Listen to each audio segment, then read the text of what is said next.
Hello everyone, good morning, happy new year. કેમ છો બધા? મજામાં? તો આજે છે મારી પ્રિન્સેસ જેનિશાનો હેપી બર્થડે અને અમે એના માટે થઈને તૈયારીઓ અગાઉથી જ શરૂ કરી દીધી હતી અને જેનિશાબેનનો બર્થડે મોર્નિંગ શરૂ થઈ ગઈ છે. તો રૂટીન પ્રમાણે નાહી ધોઈને ભગવાનના દર્શન કરી લીધા છે અને હવે બેન ટ્યુશન ક્લાસીસમાં જવા માટે તૈયાર થઈ ગયા છે અને ટ્યુશનમાં જઈને આવી ગયા છે હવે બેન.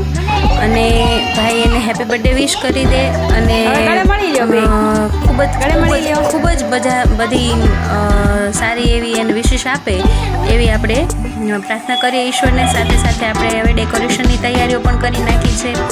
તો તમે મિત્રો જોઈ શકો છો, નાનું એવું એક સરસ મજાનું ડેકોરેશન આપણે થોડું એવું કરી નાખ્યું છે જેથી કરીને બર્થડે ગર્લ ખુશ થઈ જાય અને એને મજા પડી જાય. અને મારું આ ડેકોરેશન કરવામાં મને હેલ્પ કરી છે જાનુબેન, જેનિશાના બેસ્ટ ફ્રેન્ડ જાનવીએ.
And end of the day everything is gone good અને અમે લોકો ખૂબ જ એન્જોય કર્યું. તો મારો આજનો વ્લોગ કેવો લાગ્યો મને ચોક્કસથી જણાવજો.